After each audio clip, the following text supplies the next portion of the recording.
Oke, ingatkah kita pada LKS yang kita terima di masa sekolah dasar atau SMP begitu? Di mana seluruh halaman LKS itu dipenuhi oleh materi tertulis dan sedikit sekali gambar. Dan di bagian akhir kita diminta untuk mengerjakan uji kompetensi dan kita harus lulus dari uji kompetensi itu. Nah, apakah situasi ini kebetulan belaka atau memang sudah disetting secara sistematis oleh pengembang LKS? Nah, jika pengembang LKS memang menyusun ini secara sistematis, maka kita bisa mengatakan bahwa si pengembang LKS tadi menggunakan paradigma lama ya. Nah, paradigma itu sering kita sebut sebagai teacher center. Di mana paradigma pembelajaran yang membicarakan bagaimana upaya guru untuk melakukan pembelajaran secara baik dan mengesampingkan keaktifan siswa atau mengesampingkan perhatian kepada siswa apakah siswa sudah melakukan tindakan belajar atau belum begitu ya. Jika berbicara soal LKS, bukankah ketika kita diberi LKS guru tidak mengajar ya? Kita diminta untuk belajar membaca secara pribadi, kemudian mengerjakan uji kompetensi dengan mandiri. Ya, memang benar, guru tidak mengajar di bagian itu. Tapi atmosfer pembelajaran di dalam bahan ajar yang kita sebut LKS tadi memiliki nuansa teacher center.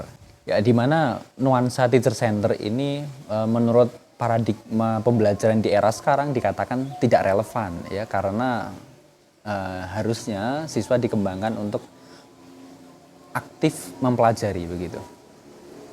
Oke, bukan maksud saya untuk menyalahkan, tapi ya memang fakta yang LKS seperti itu lumrah terjadi karena penyelenggaraan pendidikan kita telah mengamini proses teacher center dalam tempo yang sangat lama.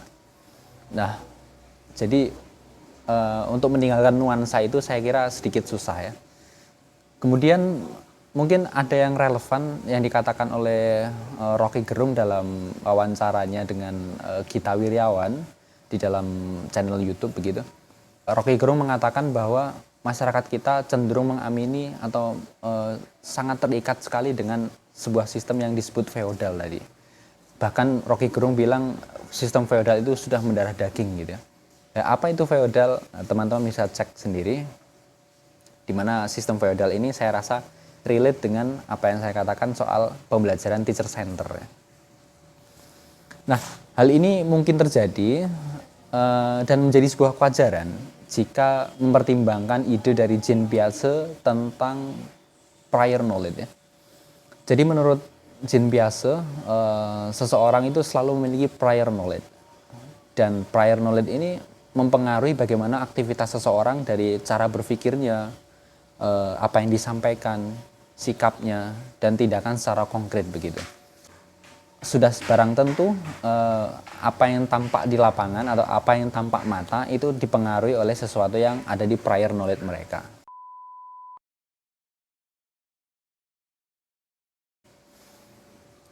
Oke, pada bagian ini saya ingin membicarakan soal paradigma pembelajaran dan teori belajar. Di mana paradigma pembelajaran ini saya rasa penting kita terapkan dalam rangka untuk menyusun sebuah bahan ajar. Ya, berbicara soal paradigma pembelajaran, kita mengenal dualisme paradigma pembelajaran. Ya, seperti yang sudah kita ketahui, paradigma pertama yang kita sebut tadi paradigma lama, yaitu paradigma pembelajaran teacher center, dan yang kedua adalah paradigma pembelajaran student center. Dan kedua ini, paradigma pembelajaran ini cukup populer dan di dalam penerapan pendidikan kita, pembelajaran berbasis student center ini sebatas wacana atau hanya sebagian kecil saja lembaga pendidikan yang melaksanakan itu.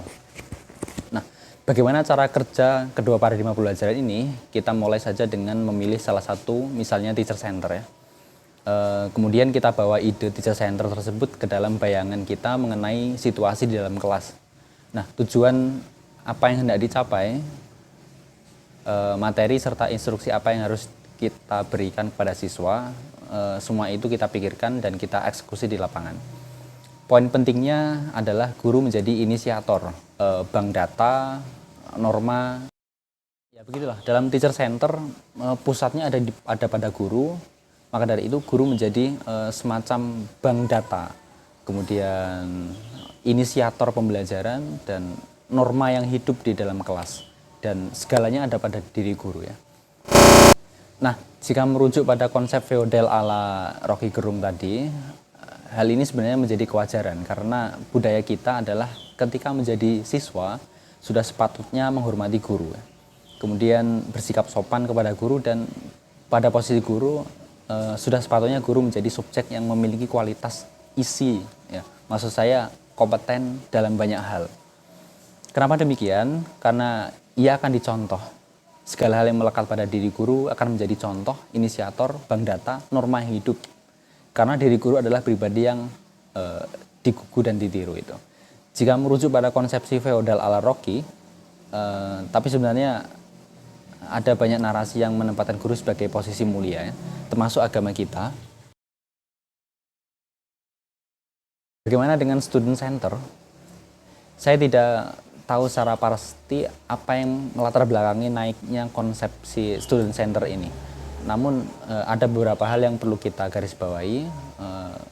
Pertama, soal gelombang demokrasi dalam berbagai bidang. Dimulai dari abad 19, kemudian munculnya narasi tentang bagaimana mengupayakan negara dengan basis kesetaraan itu. Ya, akhirnya muncullah gelombang demokrasi, dan gelombang demokrasi yang posisinya ada di dimensi politik akhirnya masuk ke dalam dimensi pendidikan dan mengharuskan atau mewajibkan suasana kelas itu basisnya yaitu demokratis ya. Jadi akhirnya siswa diharuskan untuk aktif pun juga mengelola pembelajaran. Nah, akhirnya pada bagian ini siswa ditempatkan pada posisi sebagai subjek yang unik begitu. Yang namanya subjek berarti ya bukan objek. Namanya subjek berarti orang yang ikut berperan dalam hal memperlakukan terhadap objek gitu ya. Oke, selanjutnya adanya upaya untuk memahami siswa sebagai individu yang memiliki cara belajar sendiri. Akhirnya muncul upaya penghargaan terhadap ide multiple intelligence gitu. Tidak ada yang salah di posisi ini. Pendidikan kita sedang bergerak menuju atau mewujudkan nuansa student center, meskipun baru sebagian kecil gitu. Dan meskipun juga pelaksananya tidak sesolid idenya ya. Bagaimana suasana pembelajaran yang diterapkan dalam paradigma student center? Saya sarankan teman-teman membaca buku Diferensiasi tulisan Najila Shihab. Di sana dipaparkan berbagai variasi keberagaman siswa dan keharusan kita memiliki wadah agar siswa tersebut terbantu dalam hal proses belajarnya. Secara garis besar, kita sebagai guru yang ingin melaksanakan student center, hendaknya kita mulai dengan menempatkan siswa ya, sebagai subjek yang akan memperlakukan objek. Objek apa itu? Yaitu semua hal yang kita sebut materi ajar atau semua hal yang mendukung tercapainya tujuan belajar, maka kita tempatkan itu di dalam kelas. Ya. Posisi ini dikatakan sebagai situated cognition gitu. Dan sudah barang tentu kita sebagai guru harus mendorong siswa untuk melakukan aktif melakukan tindakan belajar, tindakan mempelajari. Nah, mempelajari apa? Yaitu objek yang kita hadirkan di dalam kelas itu. Ya, itu tadi paradigma pembelajaran teacher center dan paradigma pembelajaran student center. Kenapa student center itu dipilih sebagai paradigma yang kontemporer dan harus dilaksanakan oleh banyak lembaga pendidikan? Karena ada anjuran atau rekomendasi dari UNESCO tentang bagaimana melaksanakan penyelenggaraan pendidikan ya. Di sana atau mereka menyebut itu 4 pilar pendidikan. Ya, namanya pilar itu berarti kan tiang ya. Jika tiang itu tidak tegak, maka pendidikan akan roboh gitu. Nah, apa itu? Saya mulai dari poin pertama, yaitu learning to know gitu. Jadi UNESCO menyatakan bahwa siswa atau kita semua ini belajar itu tujuannya adalah untuk mengetahui sesuatu. Poin pentingnya dalam belajar yaitu belajar untuk mengetahui sesuatu. Mungkin kita sudah tuntas dalam bab ini. Ya, maksudnya pendidikan kita sudah tuntas dalam bab ini. Jadi itu bisa saya katakan karena sebagian besar materi yang disampaikan oleh guru, sebagian besar buku yang diberikan kepada siswa, dan sebagian besar sumber belajar yang dibagikan ke siswa, semuanya mematangkan materi ya. Oke. Kemudian yang kedua, pilar kedua, learning to know, learning to do. Learning to do. Ini menandakan bahwa pembelajaran bukan saja harus mengetahui sesuatu atau memahami sesuatu, tapi harus ada sebuah tindakan konkret yang dilaksanakan oleh siswa. Iya, apa yang sudah kita ketahui seharusnya kita melaksanakan. Ya. Misalkan kita sudah belajar, siswa sudah mempelajari doa mau wudhu gitu, atau doa setelah wudhu, ya maka tidak akan tuntas jika siswa tidak praktek wudhu dan mempraktikkan doa itu tadi. Begitu juga dengan materi yang lain atau mapel yang lain, maka sudah sepatutnya setelah mempelajari sesuatu yang berbau knowledge atau intelligence, maka ada baiknya siswa melakukan sesuatu. Nah, ada dua hal yang saya maksud di sini melakukan sesuatu itu ya. Pertama, melakukan sesuatu sebagai tindakan belajar, dan yang kedua, melakukan sesuatu sebagai bentuk impact dari apa yang sudah dipelajari. Oke. Kemudian poin ketiga yaitu learning to be. Ya, belajar untuk menjadi gitu. Learning to be. Ya, maksudnya apa? Ya, maksudnya siswa setelah mempelajari sesuatu secara knowledge, siswa sudah mempraktikkan sesuatu di apa yang dipahami, dipraktikkan, maka sudah sepatutnya guru mengawal itu secara konsisten. Ya, tujuannya apa? Supaya anak memiliki karakter dengan apa yang dipelajari itu. Maksud saya sudah tahu sesuatu yang baik, sudah melakukan sesuatu yang baik ya, praktik ya, tinggal di konsistenkan gitu. Tinggal dipastikan itu berjalan secara kontinu. Maka dia akan menjadi siswa yang pembelajar itu tadi. Oke. Kemudian yang terakhir, pilar terakhir adalah pilar learning to live together. Belajar untuk hidup bersama ya. Jadi ternyata bagian akhirnya yaitu apa yang sudah kita pelajari, apa yang sudah kita ketahui, keterampilan yang sudah kita miliki, dan simulasi untuk kita menjadi seseorang atau sesuatu yang lebih berguna, itu endingnya yaitu kompetensi itu kita gunakan untuk hidup bersama gitu. Jadi dalam pembelajaran menurut UNESCO itu learning to live together, kita sebagai guru harus bisa mensimulasikan bahwa apa yang dipelajari siswa itu berguna untuk masyarakat ya, berguna untuk teman yang lainnya minimal gitu. Jadi akhirnya disinilah sekolah menjadi lebih bermakna, pembelajaran bisa lebih bermakna, bukan sesuatu yang mengejar nilai, mengejar ijazah lah kalau kita di tingkat universitas ya. Oke, setelah kita membicarakan soal paradigma pembelajaran dan pilar pendidikan, saya rasa tiba saatnya untuk membicarakan soal teori belajar yang ini perlu kita jadikan acuan untuk mengembangkan bahan ajar ya. Kok bisa? Ya jelas, karena yang melakukan tindakan belajar adalah siswa, bukan kita ya. Apa itu teori belajar? Saya merekomendasikan teori Piaget dan Vygotsky ya. Teori Piaget membicarakan soal teori konstruktivisme personal, dan Vygotsky membicarakan soal konstruktivisme sosial gitu. Apa yang dimaksud dengan konstruktivisme personal? Jika saya menerjemahkan dari statement Piaget soal teori ini, saya rasa begini, ketika siswa mempelajari sesuatu, siswa akan berusaha memahami itu dan mencapai sebuah kompetensi potensial gitu, atau keterampilan potensial gitu. Jadi siswa akan mempelajari itu dengan baik, ya, mengusahakan itu supaya tercapai gitu.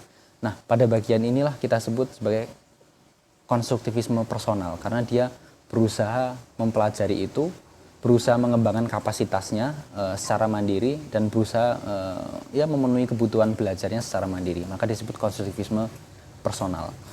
Nah, lalu bedanya apa dengan konstruktivisme sosial? Bedanya terletak pada yaitu personal dan sosial ya. Jika sosial berarti seseorang itu mengalami peningkatan kapasitas berpikir, peningkatan skill itu ketika dia berinteraksi dengan orang lain. Jadi perbedaannya itu, jika biasa konsentrasinya yaitu siswa belajar secara mandiri dan akhirnya dia mampu meningkatkan kapasitasnya secara mandiri, maka disebut personal. Jika Vygotsky, maka ketika seseorang itu belajar dan meningkatkan kapasitas berpikirnya atau keterampilannya, maka itu tidak bisa dikembangkan secara mandiri dan harus dikembangkan secara berkelompok. Jadi harus ada interaksi antara individu dengan individu yang lainnya gitu. Nah, bagaimana rasionalitas dari teori itu? Oke, teori Piaget lebih sering disebut sebagai teori adaptasi kognitif gitu ya. Adaptasi kognitif. Kita tahu adaptasi itu adalah kemampuan kita menyesuaikan diri dengan lingkungan. Tapi kalau kognitif, ya teori Piaget berbicara pada poin pertama itu tentang prior knowledge. Prior knowledge, yaitu sesuatu yang sudah diketahui oleh seseorang dan itu digunakan sebagai dasar kemampuan aktual mereka untuk melakukan sesuatu gitu ya. Jadi prior knowledge namanya. Apa yang dikatakan seseorang, apa yang dilakukan seseorang dan bagaimana sikap seseorang menghadapi sesuatu itu tergantung prior knowledge yang sudah dimiliki atau pengalaman yang sudah dimiliki. Nah, inilah menjadi acuan di mana prior knowledge seseorang perlu dikembangkan dengan baik supaya seseorang bisa bekerja dengan maksimal untuk melakukan sesuatu yang baru begitu. Nah, kemudian konsep teori Piaget selanjutnya yaitu tentang asimilasi ya. Tentang asimilasi. Di dalam sosiologi asimilasi itu semacam penggabungan dua budaya menjadi satu kebudayaan yang baru gitu. Nah, disinilah ketika seseorang mempelajari sesuatu yang baru, maka dia akan berusaha menggabungkan yang namanya pengetahuan lama ya tadi, prior knowledge tadi, dengan pengetahuan yang baru itu digabungkan jadi satu, maka disebut itu asimilasi. Nah, kemudian upaya mempertemukan pengetahuan lama dengan pengetahuan baru, tadi disebut asimilasi. Nah, di bagian ini menjadi proses yang penting, karena tidak semua siswa atau tidak semua orang itu mampu menggabungkan prior knowledge dengan pengetahuan baru itu secara cepat dan komplit gitu. Jadi disinilah poinnya bahwa pasti ada orang yang mengalami kesulitan dalam hal menggabungkan atau mempelajari sesuatu ya, menggabungkan pengetahuan lama dengan pengetahuan baru. Ya, di bagian inilah pasti ada orang yang cepat selesai sesuatu, ada yang orang lambat menyelesaikan sesuatu atau mempelajari sesuatu. Nah, ini menjadi PR kita sebagai guru nantinya. Karena semua siswa pasti mengalami itu ya. Dan di bagian akhir dari teori Piaget adalah equilibrium, yaitu mencapai sebuah keseimbangan. Jadi setelah siswa mempertemukan pengetahuan lama, ya, prior knowledge dengan pengetahuan baru, ya dalam proses asimilasi, maka di situ akan ada proses menyeimbangkan ya. Sesuatu yang baru disatukan itu kan pasti otomatis nggak seimbang. Ada sering lupanya, sering nggak ingatnya, dan lain sebagainya. Maka dari itu, ini perlu latihan secara konsisten, perlu diulang-ulang cara belajarnya, perlu mengulang materi lanjutan begitu. Dan sampai akhirnya sampailah pada tahap equilibrium. Oke, selanjutnya teori konstruktivisme sosial Vygotsky. Tadi sudah kelihatan sekali ya nuansa personalnya. Konstruktivisme personal. Jadi orang itu belajar secara mandiri dan mengembangkan kemampuannya secara sendiri gitu. Dan di bagian inilah ketika proses asimilasi itu beda-beda, temponya dan sulitnya, mudahnya itu beda-beda, maka teori ini ditutupi oleh teori Vygotsky. Istilah yang digunakan Vygotsky mulai berbau sosial ya. Pertama, Vygotsky menempatkan bahasa sebagai representasi kemampuan berpikir. Jadi, bahasa dianggap sebagai poin penting dalam hal upaya mengkonstruk pengetahuan dan bukti bahwa seseorang itu melakukan aktivitas berpikir gitu. Oke, itu poin pertama. Kemudian poin kedua, seseorang pasti memiliki kemampuan aktual gitu ya. Kemampuan yang sudah dimiliki sekarang, kemampuan aktual, ya, pengetahuannya sekarang. Kemudian keterampilannya sekarang dipunyai dan sikap yang sudah berkembang pada diri mereka. Ini sedikit sama dengan Piaget yang bilang prior knowledge tadi ya. Tapi Vygotsky bilang itu kemampuan aktual. Mungkin kalau prior knowledge fokusnya ada di kepala, tapi kalau kemampuan aktual fokusnya ada di kepala dan sesuatu yang berbau fisik gitu. Oke, kemudian setiap orang pasti memiliki kesempatan untuk mencapai kemampuan potensial tadi. Dan jika dikaitkan dengan Piaget, mungkin inilah tahap equilibrium gitu ya. orang memiliki kemampuan potensial atau dia berpotensi menguasai sesuatu gitu. Nah, di sini poinnya, Vygotsky memperkenalkan kemampuan aktual dan kemampuan potensial. Jika seseorang mempelajari sesuatu yang baru, maka itu adalah kemampuan potensial yang akan dimiliki dia. Bagaimana cara dia supaya memperoleh pengetahuan itu atau keterampilan itu? Nah, di bagian inilah Vygotsky bilang bahwa seseorang harus mempelajari itu menggunakan bahasanya pertama. Kemudian dia harus berinteraksi dengan orang lain, orang yang lebih bisa ya tentunya. Dan pasti setiap anak memiliki kekurangan dan seharusnya anak ini belajar dari anak yang lain yang sudah bisa gitu. Nah, tapi tetap saja pasti ada siswa atau anak yang mengalami kesulitan dalam proses mencapai kemampuan potensial tadi. Nah, di bagian inilah Vygotsky menyebutnya ada sebuah scaffolding yang harus disiapkan oleh guru ya. Apa itu scaffolding? Scaffolding lebih mengarah kepada sebuah konsep yang digunakan untuk menggambarkan konstruksi bangunan yang masih lemah dan harus disangga gitu ya. Kita sering melihat itu ketika ada bangunan yang dipondasi cakar ayam dan akan dibuat lantai 2, itu pasti akan disangga gitu ya. Nah, alat penyangga itulah kita sebut sebagai scaffolding. Dan scaffolding itu akan dilepas ketika cor-coran di bagian atas ini sudah keras gitu ya. Nah, sistemnya sama dengan siswa, maka guru atau siswa lain yang lebih bisa atau kakak tingkat yang lebih bisa atau semacam model gitu ya, role model yang lebih bisa, itu kita tampilkan di dalam kelas, kita sandingkan kepada siswa untuk membantu siswa mempelajari itu ya, kemampuan potensial itu tadi. Supaya dia bisa lebih cepat dalam mencapai proses kemampuan potensial tadi. Vygotsky mengatakan harus ada pemagangan kognitif. Jadi setelah belajar dengan dibantu oleh orang lain, maka dia diminta untuk melakukan itu secara mandiri, secara bertahap gitu. Dan ketika mengalami kesulitan, dibantu lagi gitu ya. Itu namanya pemagangan kognitif. Akhirnya ketika sudah dipastikan bahwa siswa atau orang itu sudah berhasil mencapai kemampuan potensialnya, maka scaffolding itu dilepas gitu ya, dan dilakukan pemagangan kognitif lagi. Oke, itulah teori belajar. Maka akan sangat bermakna sekali bahan ajar kita jika menggunakan paradigma pembelajaran dan teori belajar yang relevan. Oke, sekian dari saya.